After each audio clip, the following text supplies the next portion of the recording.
పోయి ఆంధ్రప్రదేశ్ ఉమ్మడిగా ఏర్పడటానికి విలీనం చేశారు, త్యాగం చేశారు. ఆయన ఒకరిని ఎప్పుడు స్మరించుకుంటూ ఉంటారు, ఆయన గుండెల్లో ఉంటారు. ఇంకొకరు తెలుగువాడి ఉనికి లేని రోజున మద్రాస్ ప్రెసిడెన్సీలో ఉన్న రోజుల్లో తెలుగువారిని గొల్టీలుగా సంబోధించే సమయంలో న్యూనతకి ఒకలాంటి కించపరిచే విధానంలో ఉంటే తెలుగువారి ఆత్మగౌరవం కోసం, తెలుగువారి సంక్షేమం కోసం మీరంతా కొంచెం కిందకి దిగండి అమ్మా. మీరు ఆన్ చేసుకొని కొంచెం కింద కూర్చోండి దయచేసి. అదే కదా మీ బాధ. టీవీలో కనిపిస్తున్నా కదా, సరిపోవట్లే. అదే ఇందాక నుంచి ఏంట్రా బాధపడతాను అనుకున్నాను. పెద్ద మనసు చేసుకోండి దయచేసి. సో మీడియా సోదరులకు సహకరించినందుకు సంతోషం. అంటే ఎవరి ప్రాణత్యాగాల మీద ఈ నేల ఏర్పడిందో, ఎవరి దేహత్యాగంతో ఈ రాష్ట్రం ఏర్పడిందో వారిని స్మరించుకోవటం మన కర్తవ్యం. ఎప్పుడు కూడా మనం ఈజీగా తీసుకుంటాం బలిదానాలు, మర్చిపోతే ఒక జనరేషన్ ఆయన మన కోసం ప్రాణత్యాగం చేశారంటే 50 రోజులు తిండి తినలేదు అనుకుంటాం. కానీ మనం ఎదిగే కొద్దీ, మనకి కష్టాలు వచ్చే కొద్దీ గత తరం చేసిన త్యాగాలు మనకు అర్థమవుతూ ఉంటాయి. అలాగే నాకు పొట్టి శ్రీరాములు గారు చిన్నప్పటి కంటే కూడా ప్రతి సంవత్సరం వయసు వచ్చే కొద్దీ ఆయన గొప్పతనం అర్థమైంది, ఆయన త్యాగం అర్థమైంది. ఒకసారి నాకు ఎంత బాధ కలిగింది అంటే, పొట్టి శ్రీరాములు గారి జయంతి అంటే దండేద్దామంటే ఎక్కడ లేదు ఆయన విగ్రహం. ఎక్కడో ఒక ఆర్య వైశ్య సత్రం దగ్గర ఉంది, అక్కడికి వెళ్దామన్నారు. అక్కడ పెట్టడం ఏంటని అడిగారు. అంటే అది ఆయన వైశ్య కులానికి చెందినవారు, అందుకని ఆర్య వైశ్య గృహాల్లో ఉంటాయి ఎక్కువ, అక్కడికి వెళ్దాం పదండి అంటే నాకు ఆ రోజు అనిపించింది, ఎవరి ఉనికి మీద ఒక గొప్ప నాయకుడిని ఒక వైశ్య కులానికి పరిమితం చేస్తారా? ఇన్ని వందల కులాలు ఉన్నాయి మన దగ్గర.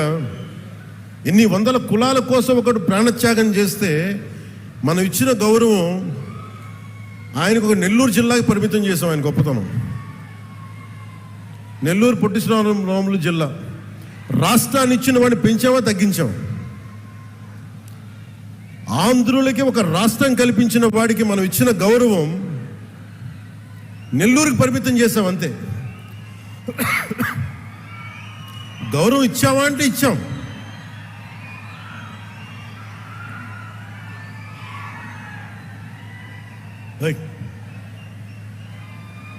సైనిక్స్ కూర్చోండి.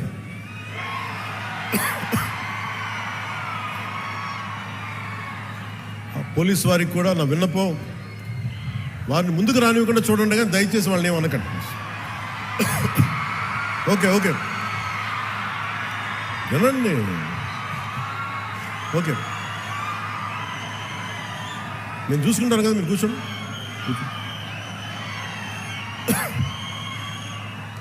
మీరే ఇలా అరిచే మీరు గొంతులు పోగొట్టుకుంటారు తప్ప.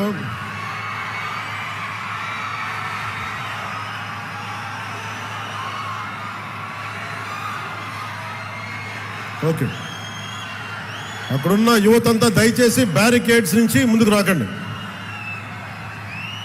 ఇలాంటి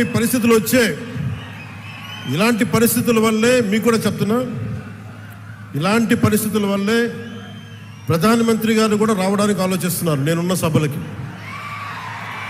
ఇది చప్పట్లు కొట్టేది కాదు. ఎందుకంటే ప్రధానమంత్రి గారికి ప్రపంచమంతా శత్రువులు, ఏ మూల నుంచి దాడి చేస్తారో తెలియదు. అలాంటిది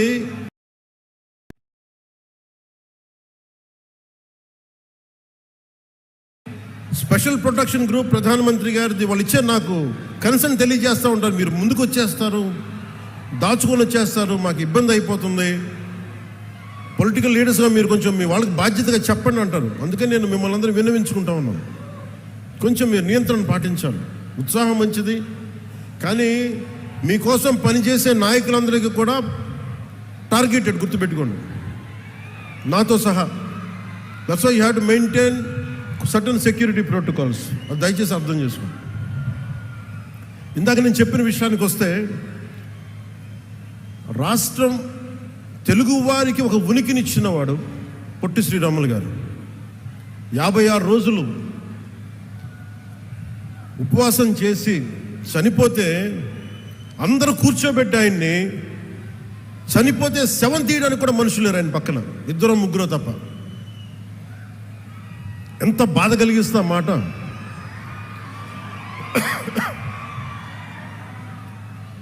మన ఘంటసాల గారు, కీర్తిశేషులు ఘంటసాల గారు వీళ్ళందరూ కూర్చొని ఆయన్ని తీసుకొచ్చి ఇక్కడ ఖననం చేశారు. అలాంటి వ్యక్తికి ఎప్పుడు నా గుండెల్లో ఉంటారు, మనందరూ గుండెల్లో పెట్టుకోవాల్సిన వ్యక్తి. తెలుగు జాతి, తెలుగు ఆత్మగౌరవం అని మాట్లాడటానికి మూలకారకుడు అమరజీవి పొట్టి శ్రీరాములు గారు. దానిని మనం పెద్దల నుంచి పిన్నల దాకా ఇది గుండెల్లో పెట్టుకోవాలి. ఒక్కొక్క నాయకుడికి కులం అంటగడితే మనం కులాల సమూహంలా ఉంటాం తప్ప భారతీయులకైతే మనం ఎప్పటికీ ఉండలేం. అంబేద్కర్ గారికి కులం అంటగట్టలేం. కొంతమంది ఎక్కువ ప్రేమించవచ్చు, అది వేరే విషయం. అంబేద్కర్ గారు అందరి కోసం ఆలోచించిన వ్యక్తి. మహాత్మా గాంధీ అందరి కోసం ఆలోచించిన వ్యక్తి.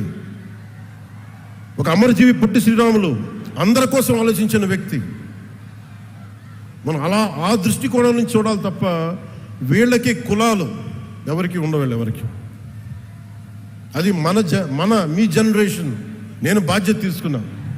నాకు ఎప్పుడో చిన్నప్పుడు ఉన్న ఒక కంబాల కృష్ణమూర్తి గారు, మా నాన్నగారి స్నేహితులైన కంబాల కృష్ణమూర్తి గారు, ఆయన రాసిన పుస్తకం అమృత వాక్కుల్లో ఒక 4 లైన్లు కథ డొక్కా సీతమ్మ గారిది చదివితే, 6వ క్లాస్లోనో 7వ క్లాస్లోనో అది మనసులో ఉండిపోయి, డొక్కా సీతమ్మ మధ్యాహ్న భోజన పథకం పెడతాం అని ఒక మాట మేము కూటమి సమయంలో అంటే, అది ఆల్రెడీ మనకి తెలుగుదేశం చంద్రబాబు గారు దానికి మేము ఆల్రెడీ పేరు పెట్టాం కాబట్టి మరి దేనికి పెడతామంటే, మధ్యాహ్నం చిన్నపిల్లలకి గుర్తుండిపోయేలా పిల్లలకి మధ్యాహ్న భోజన పథకం, ఉచిత మధ్యాహ్న భోజన పథకం కింద డొక్కా సీతమ్మ పేరు పెడితే నాకు చాలా చాలా ఆనందం కలిగింది. ఆవిడ కులం చూడలేదు. ఎవరికి ఆకలితో అమ్మ నాకు అన్నం పెట్టు అంటే డొక్కా సీతమ్మ అంటే వచ్చి అన్నం పెట్టేది. అంటే ఈ స్ఫూర్తిని వచ్చే తరాలకి మనం ఒకసారి గుర్తు చేసుకోవాల్సిన అవసరం చాలా చాలా ఉంది. అందుకని ఆయన గౌరవార్థం అమరజీవి ఈ జలధార కార్యక్రమానికి ఎవరి పేరు పెట్టాలి, ఏం పేరు పెట్టాలి చాలాసార్లు ఆలోచించిన తర్వాత ఆ మహానుభావుడికి